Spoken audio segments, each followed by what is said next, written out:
So in that separateness,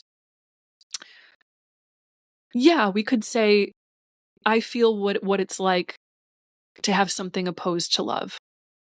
I feel what it's like to have something other than love. Some people might even argue that that's why we incarnate into human existences in the first place. It's like it's God incarnating as billions and billions of individual forms of consciousness of all kind, and then experiencing itself by having a contrast to itself, having the illusion of a contrast to itself. Maybe. So do you believe in reincarnation? Yes, I do. Okay. What Big got yes you to that. there? Yeah, I had a past life regression that was not on purpose. It was kind of very spontaneous. And that had me completely convinced. It was when I was 19 years old, I think. And I was at a Burning Man party of all things. And there's this old man in a room, and he was giving people oracle card readings. And at this point in my life, I was like very interested in spirituality. You know, I'd already had my first encounter with angels before, but it wasn't something that I was like maybe doing every day as like, this is going to be my path. This is like my thing. Um, but I was like, yeah, I'm interested in getting a reading from the guy with these like really cool homemade oracle cards. Like, of course I'll do that. And I was struck because one of the first things that he said was, "Oh, you've had many past lives before where like either you go down this route where you are in like the archetype of the saint or something," I think was the words that he said, which basically was like you're devoted to spiritual practice or something like that, or there's something that really pulls you off that track and there's all this suffering. And he said, for example, I see a past life where you were like in the early 1900s, like a Broadway type of like performer person, and yeah, you died of some kind of terrible you know thing that happened like during this lifetime. He was just very vague, just a couple of sentences. He's like, but this is not the place for past life readings. That's too deep. We're like in the middle of this loud, crazy environment. So I'm just going to tell you this. And then he like showed me the other cards. Well, like a day later, like when I had gotten home and I was like, I'm going to get like the first good night of sleep that I've gotten since this event that I'm at. Um, I had a spontaneous past life regression where I was in like the first person sort of like I'm watching the movie but I'm simultaneously starring in the movie, like vision thing as I'm falling asleep of being in this life. I saw and felt what I looked like. I saw myself dying in that time of actually a drug overdose. Um, and the feeling of all of it was so real. It was not like any dream, you know, like when you're there and you feel it, it's like, this is not a dream. This is not like a normal psychic vision thing. This is an experience. This is a memory. I was there. This is very real. And I was absolutely convinced when I came back from that, yep, past lives are real. And I was interested in learning more about my past lives from there. So I've had since then many other past life regressions and opportunities to even do past life readings for other people as well. So, big believer in it. I mean, it's just so fascinating. What really stuck out to me there was you were saying how he was like, this is not the place for this, like this darkness. And I find a strong corollary is like if you're at a music festival, I guess Burning Man's kind of a music festival. It's something probably completely different. But there's probably a lot of drug usage there. And so that's probably not the environment to invite in that energy. So I could certainly see how he would like maybe see that at some level and be like, should probably let this chick figure it out on her own. I don't want to go Agreed into this one. 100%. Yes. Yeah. So how did, once you had that, let's say, memory, or you remembered that memory of this past life, how did your life change from it? Yeah, you know, it's really interesting. In that lifetime, one of the big lessons that I struggled with was a negative relationship where the relationship almost like swallowed up all my power. And did that, And sorry to cut you off, but did that come from that memory you had? That spontaneous memory was like, did you see your whole life and then you remembered this lesson, or like what happened? yeah, actually, I saw snippets of that life. So this has me really believing that was a higher force kind of organizing or curating what I needed to see most from that lifetime.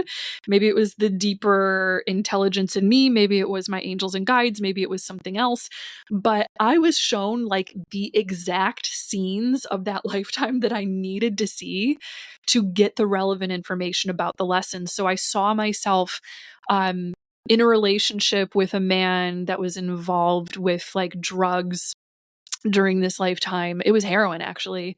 Um, and saw the way that I got addicted to it in that past life. Saw just how abusive this person was and how little he cared for me. He was actually the one. This is trigger warning. He's the one that found my body, and I saw that scene um Uh, as the last scene in that lifetime. Was like, okay, now I've died and I'm aware that I've died and I've floated out of my body. And he's the one that came in to this little tiny studio apartment with like these boards in the walls that were like just creaky and that brought in all of the wintry air. And it was just like this do you know what very time just, period it was? it was definitely like early 1900s. Like Okay. like some of the performances that I saw that I was doing, because I was like this theater type of person, which is crazy because at the time I was like going to school for opera and had done musical theater, and then this guy gives me this reading and he just knows that No right away. So I was way. like, okay, there's something to that. Oh, wow. Wow. But it was all very vaudeville looking, so it reminded me like sort of like 1920s flappers, but a little earlier than that, because yeah, there were just little elements that made me think I think it's a little bit earlier than this. Um, so yeah, I just saw the guy that came in, found that I had passed away, and he kind of just didn't really seem all that concerned. Like he didn't have all that much emotion, no remorse, no nothing around that. Um, Mm. so the lesson, kind of coming back around to that I had coming out of it was like, okay, this changed me. Having this past life regression changed me because first off, I feel like I've literally purged out the disempowerment that I held during that lifetime. Like I purged out the emotional and energetic substance of that in some way. And it gave me this brand new lens on my relationships. And I was in sort of like this on and off again romantic relationship that was not at all healthy. Had a few similarities to the one from the past life, emotionally. Not that there was like drugs and it was that bad, but it made me feel like, wow, I need to love myself enough to not choose relationships that don't honor health and my highest good. So I think that it was very meant to be to have that particular past life regression, and it was very beneficial, very, very healing. What happened with your study or practice in the theater after that? Did you lose interest, or like, do you continue to do stuff with that? That is so interesting because it definitely changed. My relationship with all of that definitely changed. Like previously, like in my teens, because I was only 19 at this time, Hmm. um, I was so into theater. Like I just wanted that to be my life. Like I wanted to be on the stage. There was just this voracious hunger to be in that life. And I felt a little differently. Like it took a little bit of time as it just sort of like that feeling kind of waned. But then I realized I don't like musicals as much as I actually thought that I did. I enjoy being in them, but I'm not even someone that likes necessarily watching them in the audience. Like, shouldn't I like them and be really passionate about them? Same with opera. I was like, there are some operas that I really love and that are really exciting, but do I love this so much that I would make all the sacrifices involved in making that your career? Maybe not, but I do love to sing and I do love art and there's other things that I love to do. So it just took a different form where it was like, I don't want that sort of like old model of like, I want to audition and be in a show and, the theater life. instead I want to just be independently creating art in a different way and using my voice in ways that do feel more genuine and that do speak to me. So yeah, that's an interesting question because it did totally change. So then it sounds like that there's some sort of connection between this past life and then this current one in regards to the opera. So what effects do you think that that past life may have had on your connection to dancing, performing, being in a play in this life? Yeah, in this life, I think it's as if there was like a part of me that was maybe just reaching back into that karmic thread, like just reaching back to discover or learn something that needed to be uncovered from that Mm. past life. So I was so drawn into that. And thinking about it right now, like I'm putting this together in my head as I'm saying it, but before I did theater, I always felt like the weird kid. I was like the bullied kid, like felt left out, felt rejected, learned a lot of that judgment that I put on myself, that a lot of that lack of self-love. But when I was oh gosh, how old was I the first time I was like in a theater type of thing? I was maybe like 13 or something like that, and all of a sudden people were being nice to me and they were like, "Oh, you were so good. Oh my gosh, your voice is so pretty. Like, oh my goodness, I never knew you had that in you. Like, wow, wow." And I was getting all this love and this validation. So making a connection between like at that time I felt like, "Oh my gosh, I'm so drawn into this." The big theme of that past life was there was a radical lack of self-love and self-empowerment such that I gave my power away to being in this very unhealthy situation that eventually got me dead. Mhm. So there was like this lesson in that self-love stuff really wrapped up in all of it. And I think that I probably learned the self-love lesson a little bit deeper, having released what I released from the past life regression. Um, to the point that, yeah, it changed just the way that I felt about it. It changed how drawn I was to all of that. Like, I don't need that to validate me anymore. Um, but I still love art and I'm still passionate about it, and I just want to create it in a way that does feel authentic and genuine to me. Yeah. It sounds like there's a connection there, right? How we were talking about like love being externalized and in the power of others versus creating that self-love within ourselves, where you were attaching that love, if you will, or at least you were at least getting external validation in like what you were doing, and it was Yeah. like filling, it was almost driving that thing that was going on inside of you. Exactly. That was my source of love for a while. Like, I feel a deficit, a lack of love due to the imprint of feeling rejection from others, socially growing up, and due to a lack of self-love. So this is my replacement. This is what I'm filling that void with. And yeah, absolutely. Wow. Totally right. Wow. And so then this leads me to something I'm always curious about. How do you know that this was your past life? How do you know that you weren't just remembering somebody else's past life? Like, how do you know that it was your soul that experienced this past life? Yeah, that's a really good question. You know, it takes me back to just the feeling of it. Um, so how I would compare or describe that is like in this life, I do a lot of readings sometimes where I'm reading into the energy of another person, or I'm empathically kind of sensing their perspective.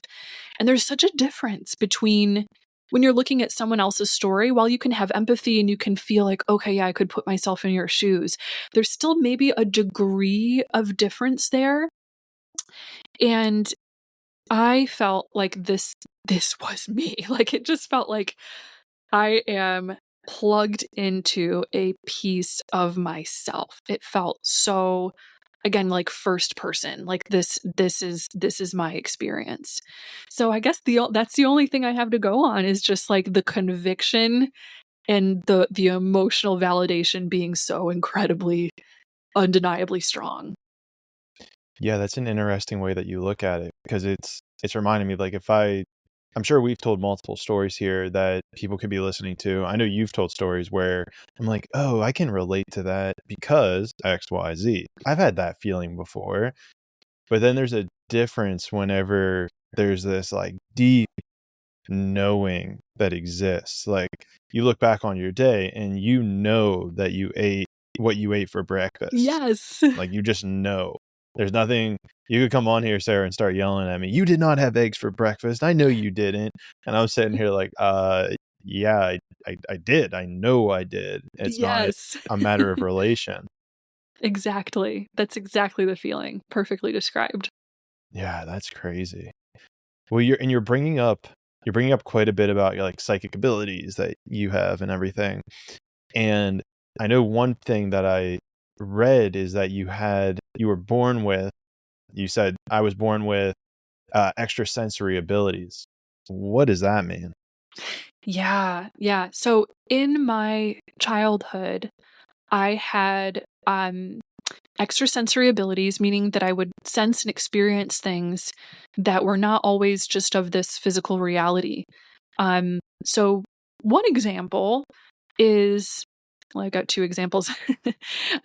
One is when I was falling asleep at night, and this was when I was really, really young, like 3 and 4 years old, like earliest memories.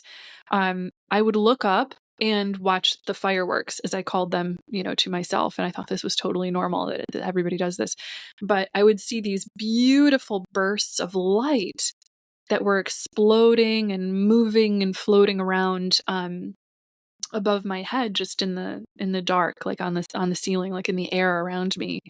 Um, I did sometimes see auras as well. So I grew up Catholic, and when you're dragged to church every Sunday and there's nothing to do and you just feel so desperately bored, you're just people watching, like looking around sometimes. And I would be looking at another person and I'd see like this light outlined around them.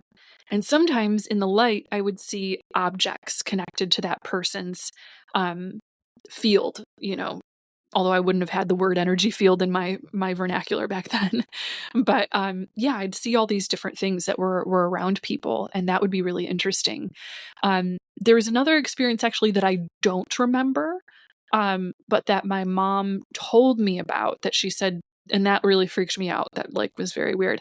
She says I was 2 and she got me up in the morning, waking up out of bed, and I was very bubbly, very, very, very happy. And I was telling her all about the experience that I had with Mother Mary, and explained that she was sitting on the edge of my bed. I met Mother Mary, da da da da da. And she was like, "No, you mean you had a dream about your Aunt Mary?" Like, we don't talk to her about religion. Like, she's 2. Like, you don't really. I mean, they'd only gone to church with me like a few times at that point, because like a 2-year-old, right? They're gonna just like raise hell. So she's like, "Where could she be getting this? Like, that doesn't make any sense." And I was very insistent in saying, "No, not Aunt Mary. Mother Mary, like the Blessed Mother, Mother Mary. She was here." And I was with her and I was so happy. And my mom was trying to get what Mother Mary told me out of me, but I didn't really have much detail to fill in there. I was just saying, "I'm really happy," just expressing a lot of joy about it. And, yeah. I've actually always had an affinity or a connection with Mother Mary ever since then, I will say too. So even though I don't remember that, um, I love Mother Mary, and I feel close to her, very deeply close to her. Is that the same person as Mary Magdalene? Good question. Different person than Mary Magdalene. So people say like Mary Magdalene would have been like the wife of Jesus, and Mother Mary would have been his mom. Oh, okay. Oh, I didn't realize. I didn't mentally put together they were both Marys. Yeah, yeah. Both Whoa. Marys. Whoa. I don't know. That just tripped me out there for a second. Yeah. That's cool. So you, I guess, don't remember anything of it. If you still have contact with her, have you asked her about it? Like, what was it you told me whenever I was 2? I should do that. You are amazing, because I have literally never thought to ask that question my whole life. I will do that tonight. Oh my gosh.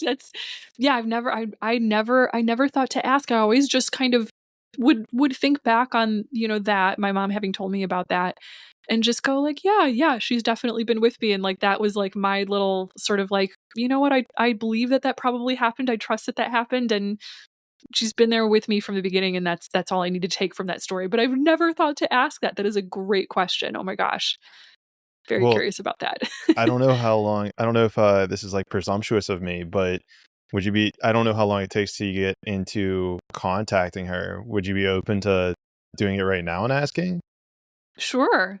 You For down? me, as a channeler, just to kind of preface, when I'm doing psychic work, I'm not super woo woo, like out of body experience. Full body channeling is what I call it. When sometimes people's like their voice changes and they're just channeling that being, and then they're kind of checked out.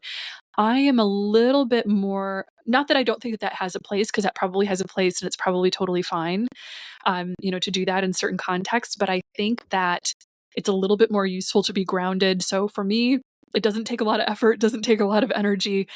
I do it every day, and I teach being very grounded as you're doing, spiritual communication and spiritual channeling work, just because I think that you'll learn more from it if you can be there centered for the experience, receiving all of the knowledge that comes through.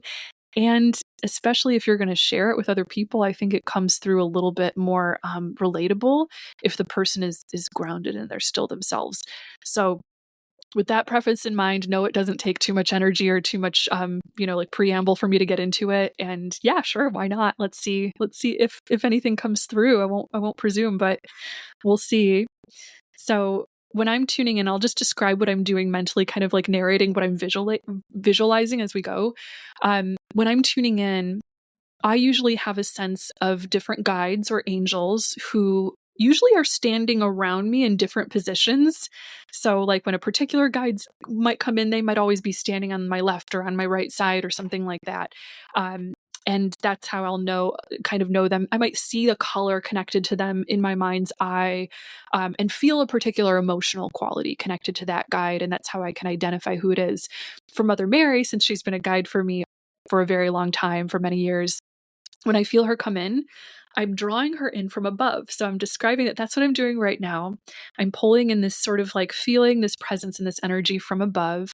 And whenever I'm around her, a couple of different things that I like to sense, and I'm just checking in to see that I'm getting that right now. First off, I do get a sense of comfort and peace, like a relaxation that I can feel in my body. And I'm just allowing that to kind of come in, just letting that drop in and feeling really good with that. And then I'm also feeling the kind of color and energy around her. So I see a blue and a very warm, kind of soft ivory colored light that is around her as well. When she's around me, the next thing that I'm seeing, just describing everything that she's giving us here, is I feel her almost now standing right behind me and just a little bit above, so that it's almost like feels like an outline that's around me right now. Like when my hands move, her hands are cupping around my hands. Mm. Um, and it feels almost like a very protective embrace. It's a very like loving, warm embrace. You might even associate with like a child being held by their mother. So I'm tuning in with her right now, and I'm feeling a little line of energy going right down into my heart chakra center. And she's communicating, wow, okay, that the reason for the transmission that she had with me, when I was young, when I was 2, was to communicate, you are safe, and to give me permission to hold, oh my gosh, to hold on to my intuition during my childhood at the point when most children shed it off and put it away, because it does not always feel safe to hold that type of awareness while in a human body, and while processing not just your own feelings, but also the feelings of other people around you, because you can be very wide open to other people's emotions, and that can get overwhelming, certainly. So she says that the point of it was to instill the memory of heaven's joy in my heart, memory of love. She's smiling because we've been talking about love today, and that makes her joyful.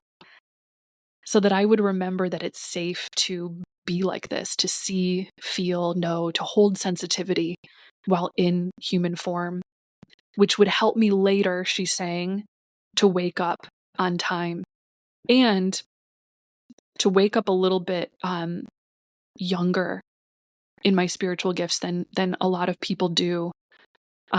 Because she said I had a reason for getting on purpose right away. Like there was a lot to do.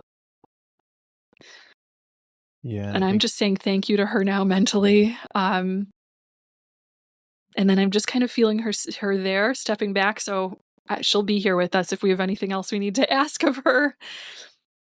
yeah, I That mean, was a lot. yeah, thanks for doing that. I mean, and I think I read that 15 was whenever you started channeling, so that is very young compared to the Yeah. majority of people here. Uh, while she's still kind of in the vicinity, I'm always curious about this question, which I've never asked before on the channel.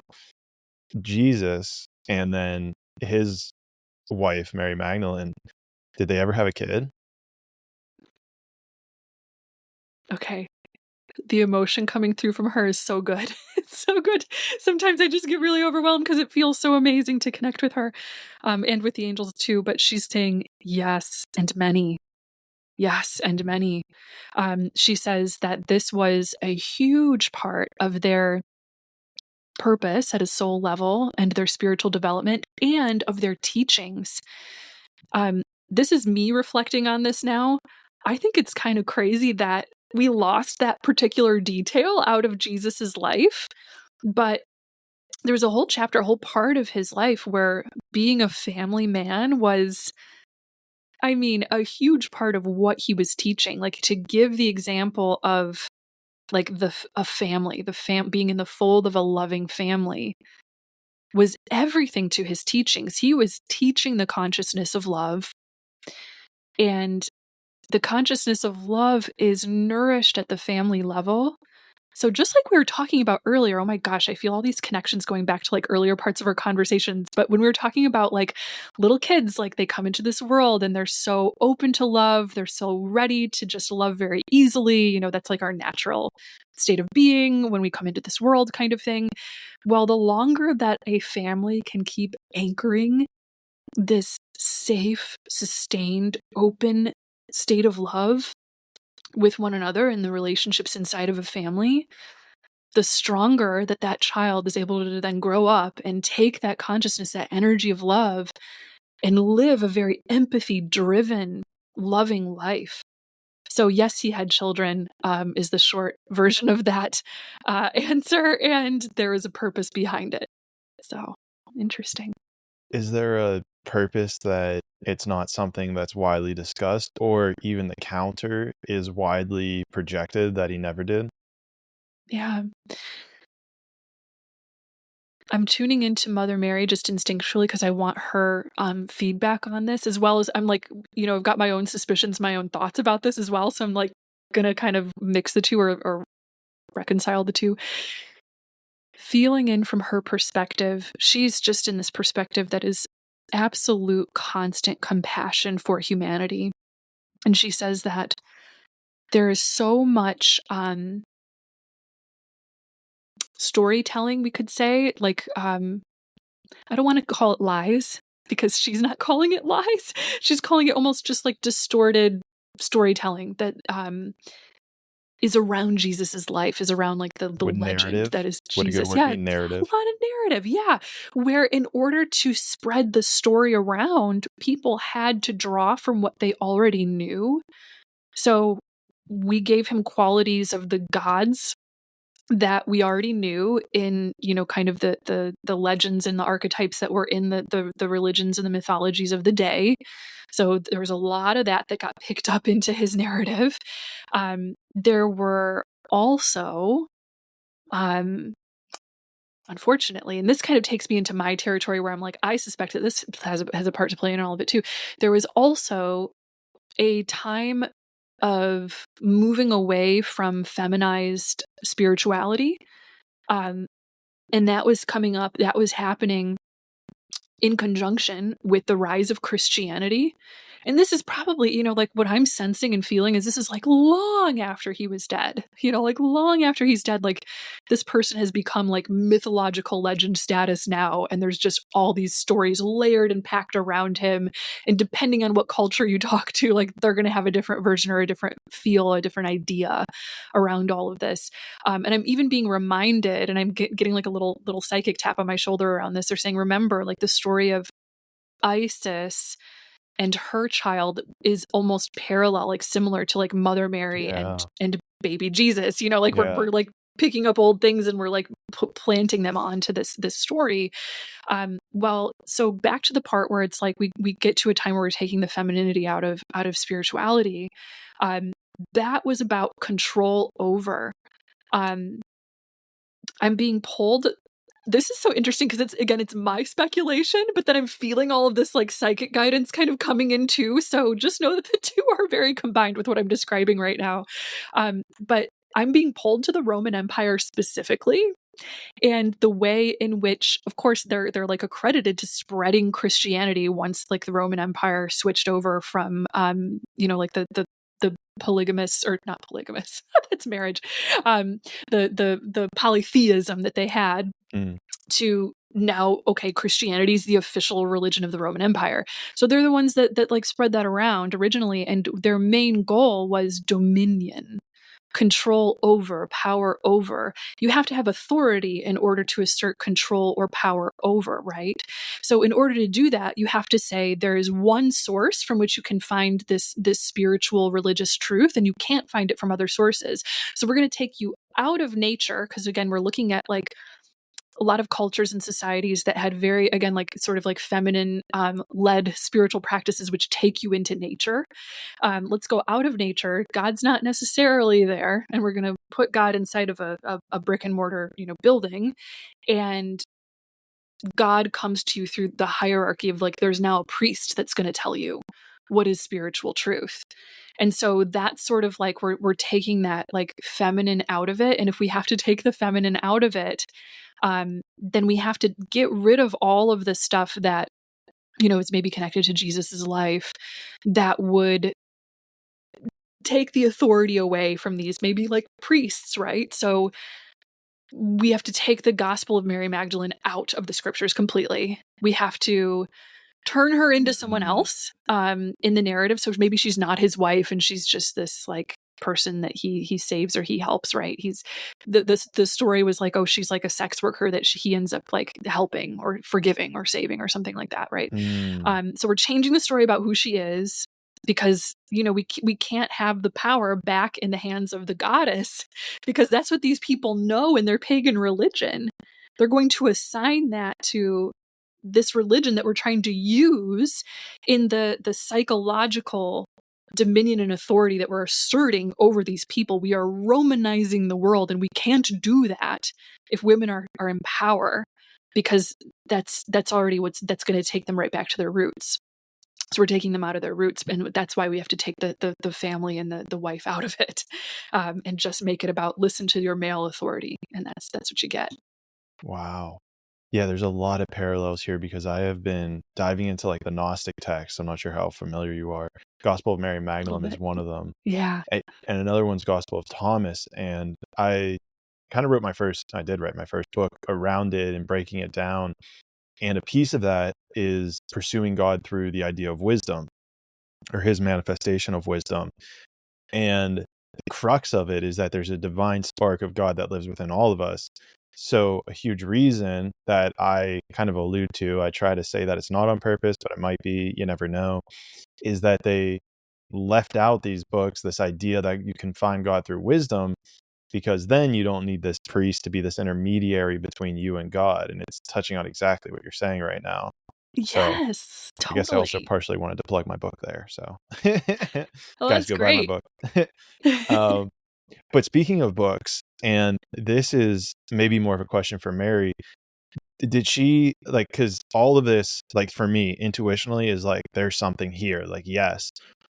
Has she guided anybody to writing any text, maybe stuff I can search online and pull up, that someone has done a deep dive to plot out or write a book on the divine union between Jesus and Mary Magdalene in regards to them actually having a family? Like, is there any text that exists that we could look up? I don't know. Let's tune in and see. When I connect with Mother Mary now, um, I do feel her behind a lot of spiritual learning and spiritual guidance. Um, you know, she's actually pointing to one of the people that she worked through famously the most, but this is not necessarily going to show us any teachings about like family and marriage and children and that kind of thing. Um, she worked very, very strongly through Mother Teresa. She's showing us, and this is her particular specialty. Like we're looking at Mother Mary, like as an ascended master, a bodhisattva, or what have you, whatever you want to call her.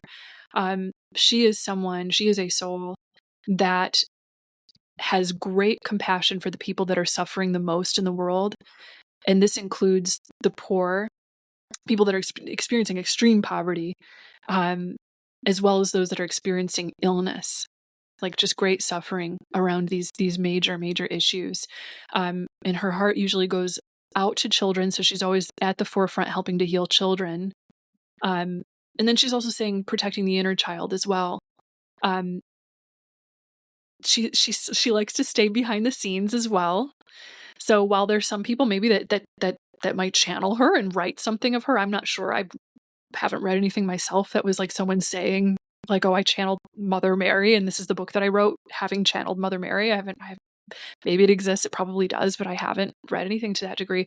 But she's showing us that she's very humble behind the scenes and doesn't need credit when it comes to her helping to guide information and knowledge through us. And that is, I think, important to know. I think that that's significant because she's saying that, it's not about sometimes like the big name, the big sensationalized, oh, here's your exciting like proof, like you've got Mother Mary working a miracle through you, da da da da.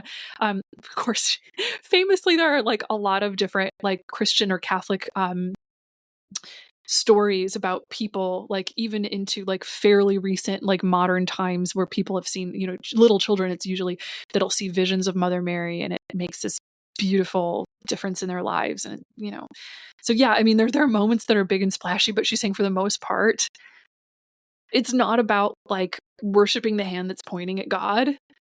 It's about getting the actual message and digesting that message of love or that message of healing in the way that's going to make the biggest difference in your life. So she's showing us that, a lot of times, these ascended masters, like even Jesus, Mary Magdalene as well, are really kind of working a little bit more on the down low, a little more like behind the scenes, because they don't necessarily need people getting distracted by the fact that like, oh, it's you, and then it's like that becomes the focal point instead of the message itself. And I think that that's one of the maybe current challenges that we can see if we're looking at the arc of Christianity, that sometimes it's about worshiping a personality that we're assigning to Jesus instead of doing as he said, perhaps.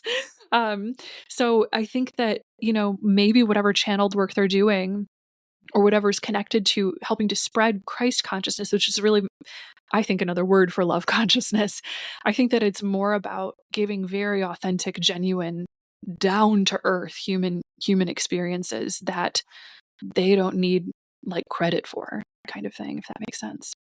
Yeah, it does. And I think an interesting point you have there is I've always heard that like, you have to, what is it? It's like you have to be worshiping Jesus in order to get the God. But I think an interesting parallel that I've seen, right? Because Jesus said something to the effect of, like, I am the way.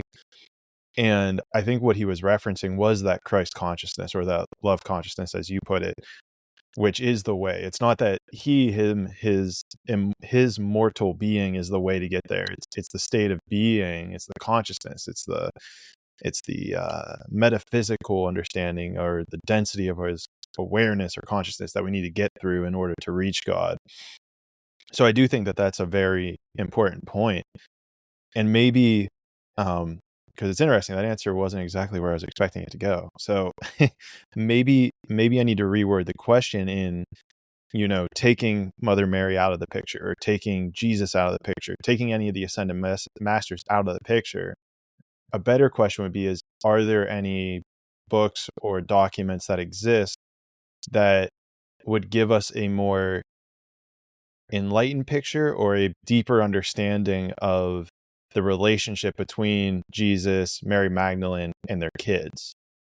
Yeah, I don't know. No idea. I actually haven't read the Gospel of Mary Magdalene, but it's on my list. Definitely something that I would want to check out.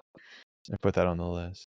Could you Yeah. could you ask Mother Mary if she might know if there's someone who has written a document that would verify, I hate to use the word verify, that doesn't feel right, but Yeah. would give this Kind of deeper feels understanding?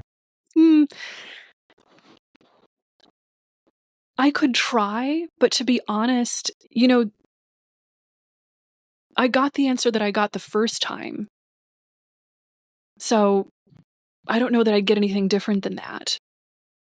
I think Mm, that each person is drawn to the the reading, like the literature, the knowledge that they need in the moment that's going to help them most on their spiritual path. So I'd say for you or I or for anyone listening, trust what you're drawn to. Trust what information, kind of stumbles onto your path, what books or what literature, kind of helps you, and take it from there. I think honestly that there can be spiritual truth found in every religion. Um, not to say that they're all perfect, right? That they all have there's a grain of truth in all religions, and in so many spiritual writings there can be truth that can nourish wherever you are on your path at that particular time. But as to whether someone's written like a history where they talk about like these are the names of Jesus's children and like this is what their family life was like and this is what they did, really like I don't know that I would do that without reading, all of that myself and knowing that, yeah, I agree with everything that's in there. I wouldn't mm. try to test and channel like there's a title of a book somewhere out there that I've never heard of and never read that I'm going to try to bring through for you right now. I don't know that feels like, for me at least, the best approach. Um yeah, and I guess just again the reason why is because it's more about just sort of looking at the fact that it's like, yeah, like Jesus is someone that had a family. I trust that, you know. I trust that and I believe that that's very true. And knowing that, yeah, that kind of makes him a little bit more human, and it also shows us the value of family as well. That this is something that he was part of. Um so I think that there's value in it, just in having that knowledge there, and maybe just having faith in it. Or not having faith in it if it doesn't resonate with you, I suppose. Yeah. Yeah, I'm sort of getting this um, feeling that it's, and the way you're answering is that it's coming across as, you can believe this if you want to believe it, you don't have to believe it.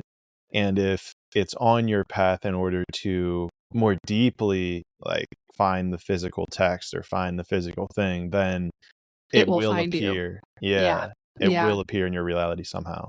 Yeah. Yeah. Yeah. So, I mean, again, if it had appeared on mine already, I'd be sharing it. But for whatever reason, it hasn't. And maybe that's just not, it hasn't been part of my path yet. So I teach what I know. Um, and yeah, I mean, there's just nothing that I've read so far that makes me feel like, yeah, that's for sure the thing that you should read to know about this. Okay. Yeah. No, I mean it's a it's an answer that I think more deeply empowers the individual. I personally want an answer just to have the physical understanding, because I feel like that's the world that we're transitioning out of, which is like where's the evidence, you know? Yeah. But I think at a bigger perspective, I can see how that answer is more empowering to the individual, as opposed to answer that answer that might be more disempowering at a general level. Does that make sense? Yeah, that makes sense. And I've heard that there are a lot of people that, channel like Mary Magdalene. I think that there are people that have written like very famous books about Mary Magdalene. Again, not that I've like read them and explored them enough, but I tend to err on the side of caution and reason, when it comes to suggesting channeled works to other people until I've completely digested the entire thing myself, because there are some mixed messages out there, and I think that there are certain messages spiritually that can come across that are damaging. I don't know, is damaging even the right word in this context? That can be distorting, that can take you down like pull you further away from the light. Yes, exactly.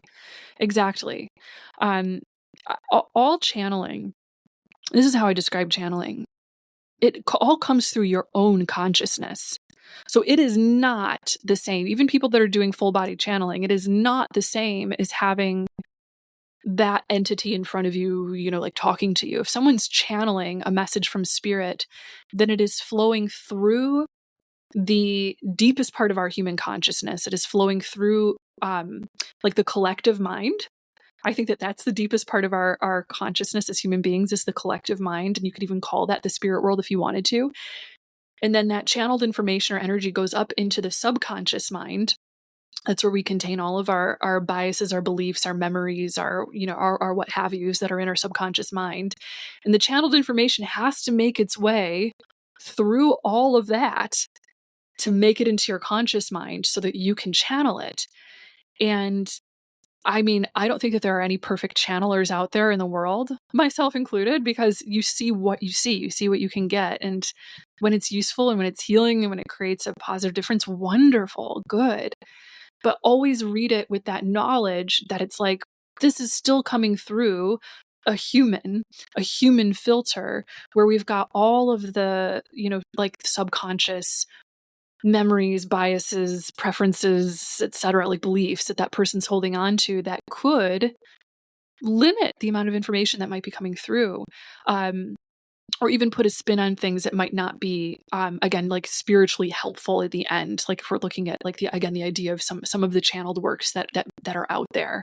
So again, I just kind of like err on the side of caution, and I think that it's good to kind of bring discernment into some of that stuff as well. Yeah, I feel like that's a good way to describe, especially when I think majority of channelers put that majority of good channelers, they always say like take what resonates with you and leave what doesn't. Yeah.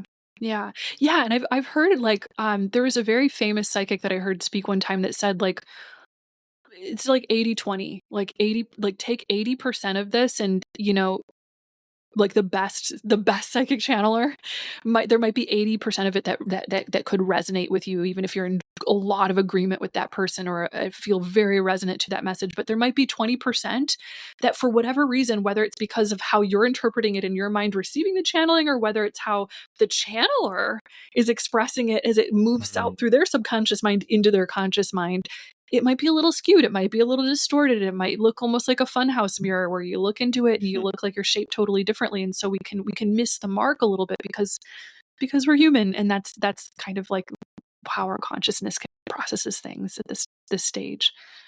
Wow.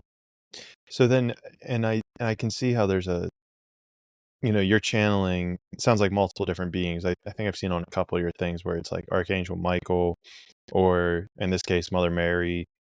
And I know you've talked about ascended masters, and you've also talked about angels. And so I'm curious from your perspective is, what are ascended masters and angels, and then like what are the differences between the two? Yeah. So ascended masters, they're distinct from angels because they are human souls. We usually think of them as human souls. So someone who's lived a human life, or usually multiple human lifetimes, and now they've reached this state of enlightenment.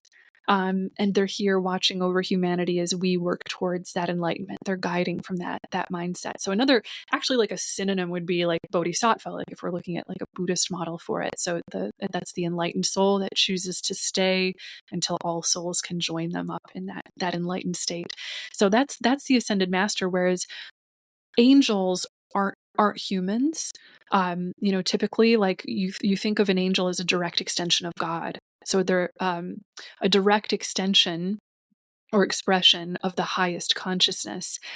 So they're beings that have a very high level of consciousness. They're always in a state that is absolutely pure, pure, pure, pure, uncontested love. So they don't have an ego. They have compassion for those that do, but they don't have one themselves. And it's a consciousness of just pure love, and that's the angels. So then angels were never incarnated?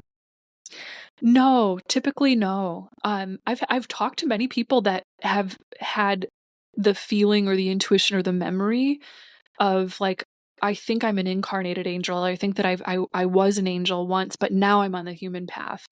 And who am I to say they're wrong? I'm not. I am curiously wide open, and I know that as human beings, it's kind of like not always possible for us to see the absolute entire fully zoomed out truth of these things. So I think that there's a big possibility around that, like human beings that in a past incarnation or a previous time might have been angelic. Maybe that's true, but yeah, the classically typically like we think of angels as like they don't live human lifetimes. They are outside of time, outside of lifetimes. They are outside of karma, outside of all of it, and they are pure consciousness of God, pure extensions of God. Mm. So then I'm interested how this connects to astrology, because I know that you talk a lot on your channel. It's how I found you when you made your Lionsgate video. I was like, oh, this chick would be a cool person to sit down and talk to. And what do you know? Right. Correct. Yes. Um, so whenever it comes then to astrology and angels, like what's going on here? Because if we're all these enlightened beings, then astrology shouldn't have any effect on us, right? But yet there's massive evidence that even just down to the moon, that people get more aggressive whenever it's a full moon, or more crime is committed whenever it's a full moon versus other Yeah. times of the month. And so like what's going on here? What's the connection here between astrology and then angels? I have asked the angels the exact same question, and I'll describe the answer that I've received in the past regarding this. So, the planets, the stars, the movements of all of these different like cosmic alignments don't necessarily have power over us.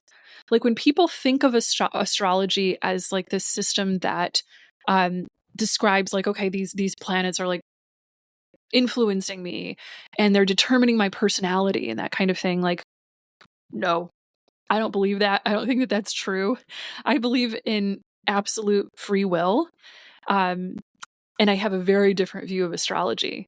And I think that people that also have had like astrology skepticism, that hopefully this might like resonate with them, because there are many people, and rightfully so, that are like, a planet can't tell me what to do. Like, heck no. Like, no, that does not. No, I'm choosing my own life. I'm doing my own thing. So, and I believe that. I believe that we all have free will.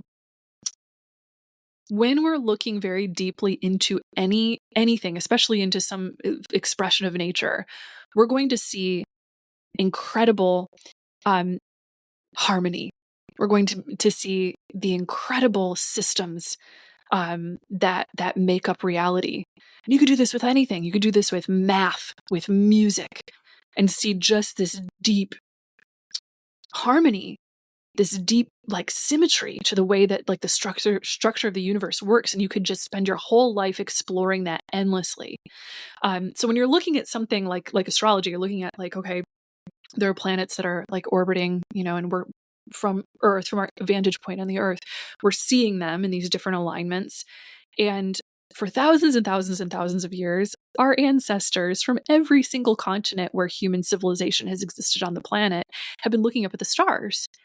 And with great wonderment, it makes us feel small to look up at the stars. And so we look at the stars and like it feels so big and it's so awe-inspiring that we're looking for God. We're looking for this sense of like the divine when we're looking at all of that. If you look deeply enough into, again, anything with the intent of finding God, or really just the intent of finding meaning, finding truth, right? You're going to find it. And basically what you're going to find is that reality is a mirror reflecting you back to you.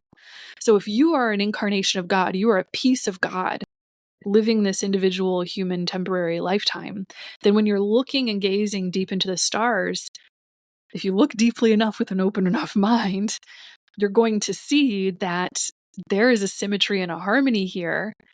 And what I'm seeing is reflecting in the mirror, it's reflecting back consciousness. It's reflecting back human consciousness. So astrology isn't determining what you're going to feel and who you are. It's a mirror reflecting back the cycles and the rhythms of consciousness, because consciousness is moving. It's not a static, solid thing. It's a thing that flows and moves and expands constantly. Like space, I guess, like it's always moving. And if you look at it long enough, you'll notice, oh, there's things that keep cycling around again and again. Like at a certain time of year, we're going to see particular constellations in the sky because of our orientation to those things. And so, when our ancestors, again, over a long, long period of time, continually started to recognize the patterns, there's a pattern recognition here, they go, oh, there's a structure to the universe. And I'm getting a sense of meaning from this structure of the universe. If you look deeply enough, you'll start to see that structure is also in me. When I'm projecting, when I'm seeing this structure in the universe, it's like a movie projector projecting like something out onto the big screen on the sky. Like we're seeing what's there in the collective human heart and soul, and all of the cycles and rhythms and archetypes and lessons that classically make their way into the human experience as we live our lives. So, I think that the way that astrology and all that, kind of fits into spiritual growth, fits into when we're thinking about angels and that kind of thing, it all fits together quite beautifully. First off, it all really reflects that we are in a state of union with everything. Everything is one. Everything is absolutely connected in a pure state of just this finessed connection. Like there is connection and order beyond what we could possibly imagine right now. Science, math, religion, music, astrology, whatever it is, has only barely scratched the surface, seen the tip of the iceberg, with regards to how incredibly ordered the universe is. This is the end of part 2. And I hope you guys are really enjoying Sarah Hall as much as I am, because I absolutely love this conversation with her. Up next, in part 3, Sarah Hall and I are going to talk a lot more about astrology and its role in free will and determinism. We're going to also dive into how this touches on the divine spark, or God's presence that lives within all of us. We get into a little bit of spiritual talk, if you will, with Paramahansa Yogananda as well. So join us in the next episode, which is Odyssey number 90, Sarah Hall, part 3, the connection between astrology, Gnosticism, and self-realization.